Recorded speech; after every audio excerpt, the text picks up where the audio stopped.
प्रदेश में आने वाले दिसंबर की 9, 10 और 11 तारीख को राइजिंग राजस्थान इन्वेस्टमेंट समिट है, जिसको लेकर राजस्थान के मुख्यमंत्री भजनलाल शर्मा देश और विदेशों का दौरा कर रहे हैं निवेशकों को आमंत्रित करने के लिए।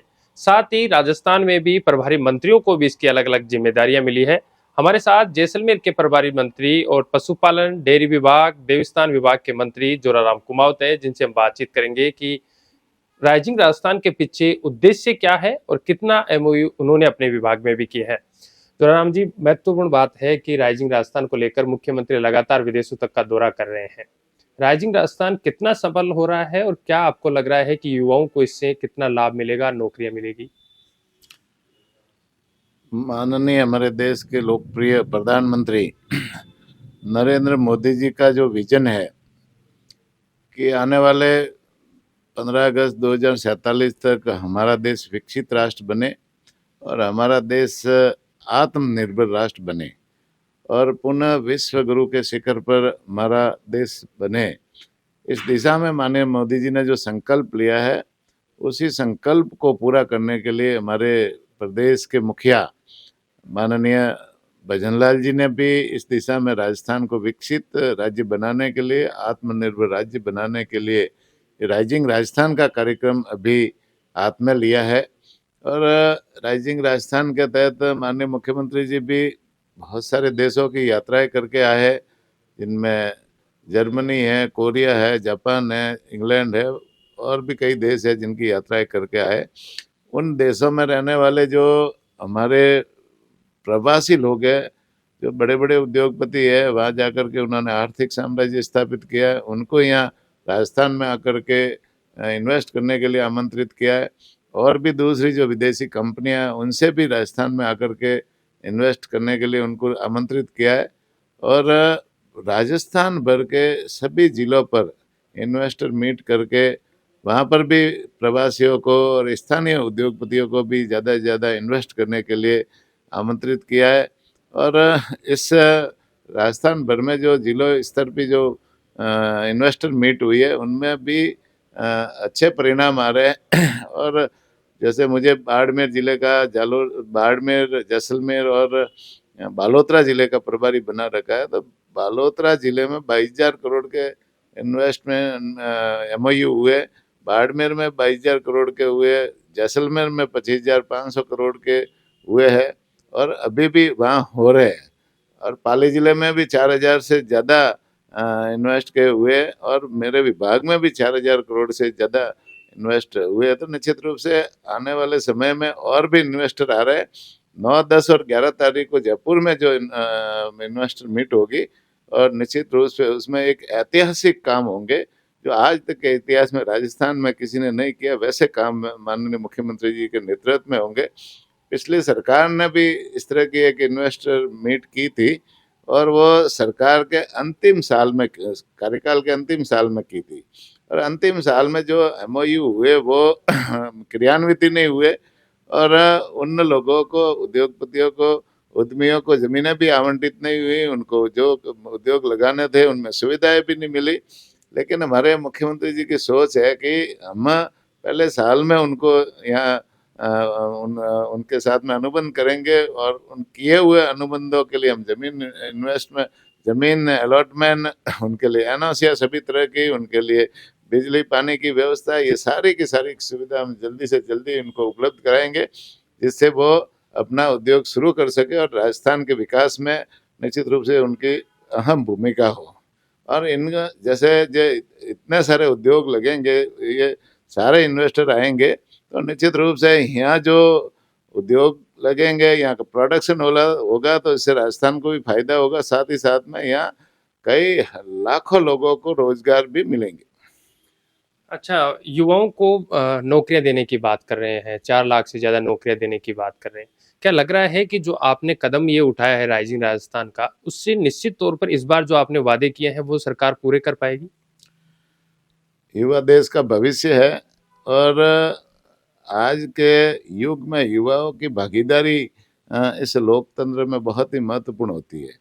और युवा यदि सक्रिय रूप से भागीदार इस राजस्थान के विकास में, देश के विकास में भाग लेगा तो देश आगे बढ़ेगा। इसी दिशा में माननीय मुख्यमंत्री जी ने ये निर्णय लिया कि हम युवाओं को ज़्यादा से ज़्यादा रोजगार देंगे। और राजस्थान में बजट में उन्होंने घोषणा की, हम 5 साल में 4 लाख लोगों को सरकारी नौकरियां देंगे। और इस दिशा में उन्होंने क्रियान्वित भी शुरू की है। 41,000 के आसपास नौकरियां के उनके उन्होंने नौकरी के प्रमाण पत्र भी युवाओं को दिए हैं। आने वाले समय में 1 साल पूरा होगा, उस समय और युवाओं को प्रमाण पत्र देंगे, उनको सरकारी नौकरियां देंगे।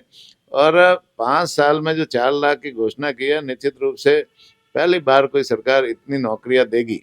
और प्राइवेट सेक्टर में जो अभी जो इन्वेस्टर मीट हुई है, उनके मार्फत जो अनुबंध हो रहे हैं, उनमें जो व्यवसाय यहाँ लगेंगे तो लाखों लोगों को इसमें ये प्राइवेट सेक्टर में भी नौकरियां मिलेगी। तो ये माननीय मुख्यमंत्री जी की अच्छी सोच है कि उन्होंने प्रधानमंत्री के संकल्प को मजबूत करने के लिए ये जो राजस्थान में इतना अहम कदम उठाया है। और मेरा मानना है कि ये बहुत ही सराहनीय कदम है और सरकार इस दिशा में अच्छा काम कर रही है। मंत्री जी, आपके विभाग ने भी बजट घोषणाएं की थी, उसके क्रियान्वयन को लेकर भी आप आज भी मीटिंग है आपकी और लगातार जायजा लेते रहते हैं। जो घोषणाएं हुई थी वो कहाँ तक पहुंची है और आगे के जो बजट में घोषणाएं करने जा रहे हैं, क्या रूपरेखा उनकी बनाई जा रही है? निश्चित रूप से मेरे विभाग में जो बजट घोषणाएं हुई है, उनकी क्रियान्विति के संबंध में हम लगातार विभाग की मॉनिटरिंग कर रहे हैं, सभी विभागों की। और वो निश्चित रूप से उसको हम 100% क्रियान्वित करेंगे, उसमें कोई भी विषय छोड़ेंगे नहीं। और उसको क्रियान्वित करके उनको जनता तक, समाज के अंतिम छोर पे जो व्यक्ति बैठा है, पशुपालक बैठा है, किसान बैठा है, महिलाएं बैठी है, युवा बैठे, उनको रोजगार कैसे मिले, उन तक वो योजनाओं को फायदा कैसे मिले, उन तक इलाज कैसे मिले, पशुओं को ठेठ गांव गांव ढाणी ढाणी तक है, उनको इलाज कैसे मिले, इस दिशा में हमारी सरकार काम कर रही है। और आने वाले बजट में भी माननीय मुख्यमंत्री जी, आपने देखा होगा, आज तक जो सरकार है, इस बार जो बजट पेश किया, एक बहुत ही बढ़िया बजट पेश किया है। कांग्रेस के सदस्यों ने भी कहा कि ऐसा बजट आज तक पहले साल में कोई सरकारें पेश करती नहीं है। और उन्होंने भी किया, पहले अंतिम साल में जो लोग लुभावना बजट पेश किया था, लेकिन क्रियान्वित हुआ नहीं। लेकिन हमारे मुख्यमंत्री जी ने पहले साल में ऐसा बजट पेश किया जो समाज के अंतिम छोर पे जो व्यक्ति बैठा है, कमजोर से कमजोर व्यक्ति बैठा है, गरीब के लिए, महिला के लिए, युवा के लिए, बेरोजगार के लिए, और सब लोगों को समाहित करते हुए सबके हित का बजट पेश किया है। और समाज के अंतिम छोर पे जो व्यक्ति बैठा है, उनको उसका लाभ मिले, इस दिशा में क्रियान्विति के लिए भी पूरा सरकार प्रयास कर रही है। तो निश्चित रूप से आगे भी दूसरे साल का बजट पेश होगा, वो भी ऐसा ही ऐतिहासिक बजट होगा। और राजस्थान के विकास में सरकार की मतलब जो सोच है, माननीय मुख्यमंत्री जी की सोच है, उसका फायदा है राजस्थान को मिलेगा। 1 साल पूरा होने जा रहा है सरकार को, इसको लेकर भी आप बड़ी घोषणाएं आपके विभाग में करने जा रहे हैं, जैसे बीएमसीयू की बात कर लें या फिर अन्य कई योजनाएं हैं जो आप घोषणा कर रहे हैं, क्या कुछ? ये रनिंग प्रक्रिया है, इसमें घोषणा करने की कोई जरूरत नहीं है। जहाँ जहाँ जैसे समितियाँ कई नई खोलनी होती है, तो वो जो हमारे जो डेयरी संघ है, वो उनके मार्फत समितियाँ खोली जाती है। और जहाँ आवश्यकता होती है दूध संकलन के लिए, तो समितियाँ जहाँ दूध की आवक ज़्यादा होती है वहाँ खोलते हैं, और जहाँ दूध की ज़्यादा आवक होती है वहाँ बीएमसी लगाने होते हैं, वो भी लगाते हैं। जहाँ हमारा जो डेयरी का प्रोडक्ट है कोई बिकता है, तो वहाँ बूथ भी लगाए जाते हैं। तो ये रनिंग प्रक्रिया है, और जहाँ आवश्यकता के अनुसार ये खोली जाती है, और आगे भी प्रक्रिया सतत जारी रहेगी। अच्छा, एक सर ये चुनाव से रिलेटेड सवाल है कि देवली उनियारा का प्रकरण हुआ, उसको लेकर आप क्या सोचते हैं, आप कैसे देखते हैं? निश्चित रूप से देवली उनियारा में जो घटना हुई, वो शर्मनाक घटना है। और ऐसी घटना लोकतंत्र के हित की नहीं है। लोकतंत्र में ऐसी घटना नहीं होनी चाहिए। सबके अपने अपने अधिकार सीमित है, और उन अधिकारों में रह कर के हम यदि लोकतांत्रिक तरीके से यदि चले, तो निश्चित रूप से ऐसी घटनाएं होने की जरूरत ही नहीं होती। तो सबको अपने अपने अधिकारों का और दायित्वों का भी ध्यान रखना चाहिए। भाई, अधिकार भी सबको ध्यान है, और अधिकारों के साथ में देश के प्रति, लोकतंत्र के प्रति हमारे क्या दायित्व है, हमारी क्या जिम्मेदारी है, उसको भी ध्यान रख करके हम यदि कोई निर्णय ले, तो निश्चित रूप से ऐसी घटनाएं नहीं होगी। ये थे हमारे साथ कैबिनेट मंत्री जोराराम कुमाओ, जिन्होंने साफ कहा है कि उनके विभाग में हजारों करोड़ के एमओयूज हो चुके हैं और लगातार कोशिश कर रहे हैं कि युवाओं को किस तरीके से राजस्थान में नई नौकरियां दी जाए और सरकारी नौकरियां उपलब्ध करवाई जाए। इसको लेकर मुख्यमंत्री भजनलाल शर्मा भी लगातार विदेशों का दौरा कर रहे हैं, जिससे निवेशकों को राजस्थान में आमंत्रित किया जाए। कैमरामैन गणेश के साथ सागर चौधरी, महानगर टाइम्स के लिए जयपुर, राजस्थान।